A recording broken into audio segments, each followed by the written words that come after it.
So I set the good camera up down here, and it couldn't compensate for how bright it was outside, and I didn't have enough outer lights to compensate it. So I'm like, well, I don't know if my phone will do it, because the phone's really good for some stuff like that. Samsung 24 or something. I don't know what it is. Galaxy 24, whatever. I don't get expensive phones. And sure enough, it did. So I had to find an old tripod, a RAM mount thing, a whole kind. It's all. You can't believe the setup you have behind the scenes just to get this little shot. So, and I got my Hollyland mic set up so that, if you can hook to your phone. And I actually, that's what DK Lowe does for his interviews, and it does really good. And so I've always had I got the Hollyland mic because of that. Anyway, so as soon as I started recording, my neighbor back behind me starts chainsawing. I'm like, oh, really? You're kidding me. I've been spending days trying to record this. I was shooting one coming up I-75 south up the hill. It's a hill, goes up the northern Kentucky out of Cincinnati. And people coming from Cincinnati get very aggravated because they've sat in traffic for a long time to get across the bridge, because they're talking about building a new bridge, but what they really need to do is increase the amount of lanes that going down to the bridge instead of spending billions for another bridge. But needless to say, they come across the bridge, everybody's mad, they just want to make time, and the truck's supposed to stay in the right lane because it goes uphill, but they don't. And it becomes like a 3-minute trip up the hill, which is pure hell, of people driving like maniacs.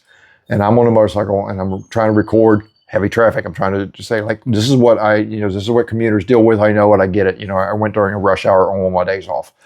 And during that 3 minutes of going up the hill, I had 2 people that blatantly looked over at me and come over to my lane. And all the modern cars got that little thing, beepers in their mirrors. I seen the little light in their mirror, so they knew I was there. And I looked over, and they looked right at me. It came right on over.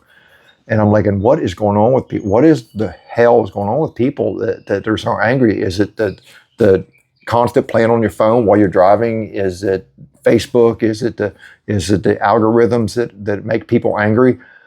They just did a report where 57 people, I think I said 57 people have been injured or motorcycle wrecks in Hamilton County, which is the county over in Cincinnati this year, so far this year. And it's like, holy crap, people, what is going on? And while there is motorcycles should be accountable that they don't ride enough to practice year round. They don't ride enough to keep their chops going. It's just like anything. It's like running, bicycling, boxing, fighting, drawing, art, whatever. You got to keep at it, because if you don't, you just lose that fine detail. You lose that ability to.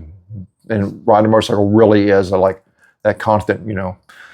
So saying that, we're going into the 4th of July weekend, and there's lots going on. I'm wearing my Sons of Speed hat. I don't know. I don't think there's anything going on in Sons of Speed other than Billy's got something really big coming on. He's been telling me about, and I can't wait for it to happen. But in Maggie Valley, the Wheels Through Time 30th anniversary party's happening this weekend, and I know a lot of motorcyclists are going to be heading down 75 south down to Knoxville, down 25, because Route 40 is pretty much washed out. It's going to be a disaster. If you take Route 40 into Maggie Valley, it's going to be a disaster. Take 25, take your time. Just begging everybody to take their time, because it's going to be crazy.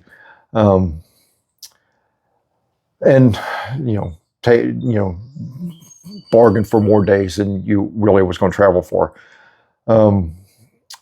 Ryan's having a party over in Burlington, Father Bobber, and I'll be going to it. And hopefully there's some guests coming in. I don't want to jinx it yet by saying their name, but I'm hopefully there's some guests coming in. I also don't want to, if they can't make it, I don't want to disappoint everybody.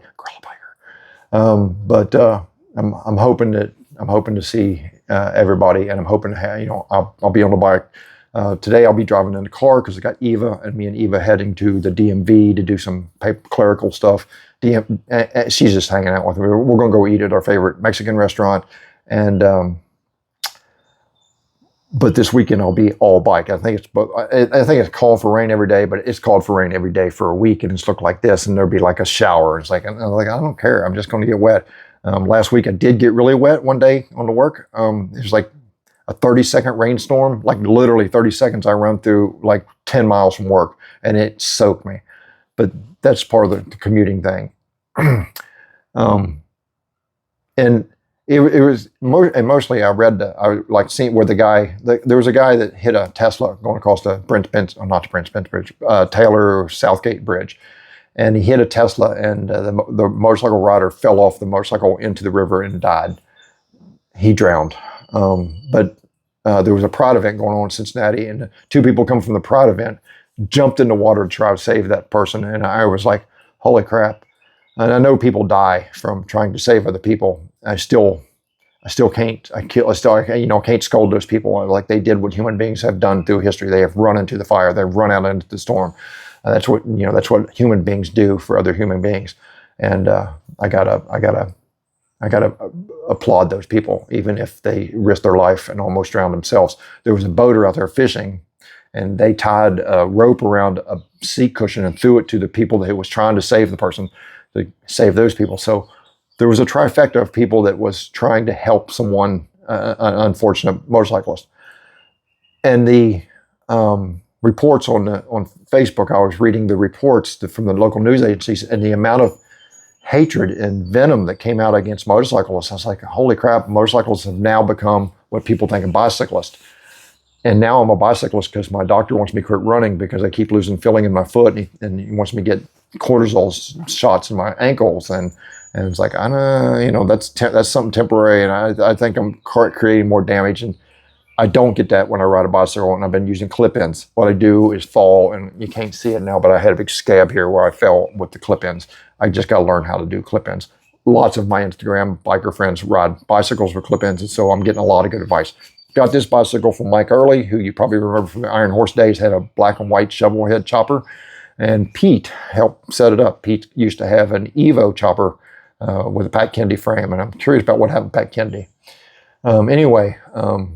They set me up so I can stay in shape. I'm 60 years old, got to stay in shape. I got a 14-year-old daughter. She's about to turn 15 in a couple weeks. And, me and her went on a nice big long walk down to the Ohio River and back last night, a couple-mile walk. I got to be able to continue to do that. I was thinking when I'm 70, she'll be 24, 25. If she decides to get married, I want to be able to, walk her down the aisle. I don't want to be an old stoner sitting around, with a beard cut and not being able to walk. Talking about the days when I used to be able to ride. That's not who I am. I'm riding the lightning until I can't.